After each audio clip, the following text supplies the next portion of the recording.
Continuing with the same section, I switch back to a white background so it's easier to add some borders and shadows to this card. But before we do that, since this card is sticking to the body, let's add the same padding that we added to this section to the body class as well. P8. Okay, now that we have some padding, we should be able to see some space between the body and the card.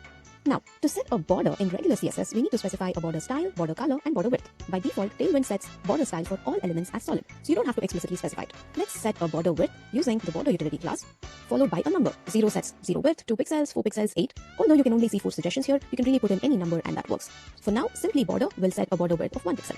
Without specifying any color, we will see a border of the color that takes in the value of the current color, which means it tries to guess the color from any other properties in CSS. So in case we set the whole section to text gray 300, then the border follows that color and takes up gray 300. But in practice, it's always good to specify a border color. So let me remove this and use border gray 300. So now you'll be able to see a light gray border. You can obviously use any color here, so let's change this to indigo 100 and change the width to border 8.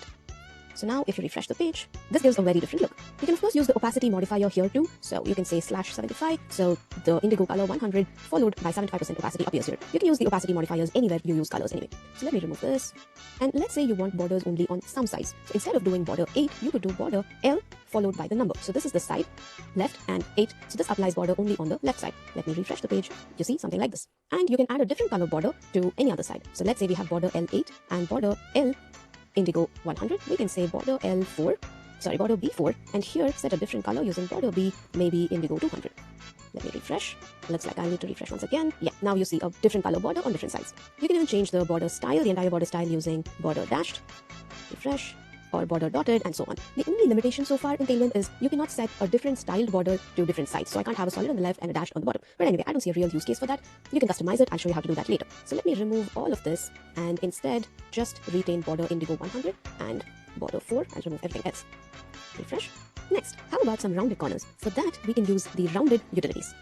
And very similar to text sizes, this also has XS, SM, MD, LG, XL, and 2XL, 3XL, so on up to 4XL, I think. So let me set this to rounded XL for now, and refresh the page. We have some lovely rounded corners. There's also rounded full, so that gives you a pill shape, completely rounded on all sides. Of course, this is not suitable for this card, but it's great for images. So if you have square images or some square blocks, you get a circle when you set rounded full. Let me change it back to rounded XL. Here as well, you can set different border radius for each of the corners. So if you want only the top right corner to be rounded, you can say rounded TR, which is top right, and XL. So that way you get only the top right corner to be rounded like so. Or you can set rounded XL to all the corners and remove it only for any one corner by using rounded top left, set that to none. So you can set only the top left corner's radius to 0 using this. You can also, of course, remove the borders entirely and simply use rounded corners like this. I encourage you to play around with these values to get more familiar with them. Now, adding shadows is also very easy in Tailwind CSS. It's always been a little hard for me in regular CSS because it's not only difficult to remember the syntax, but it's also tricky to get a good looking shadow. Tailwind has a default set of shadows that you can use out of the box with the shadow utilities. Shadow. Here again, follows the same thing. You get shadow XS, shadow SM, MD, LG, and so on. So let me apply shadow MG, MD, and look. There's a beautiful, nice shadow here. Additionally, you can even set the shadow color using the same utility class shadow followed by the color name. So let's say, since we have everything in indigo here, let's set a shadow indigo 400. It might not look all that great here, but it does look good on buttons. And probably you can add an opacity modifier here to make it look a little subtle. So just like that, you have a nice looking card with various text and font styles, sizes, colors. We also saw how to add some background colors, gradients for the card. We have borders, rounded corners, and shadows. I'm sure this is a lot to digest. So go ahead and add some of these styles to your own HTML and see what you get.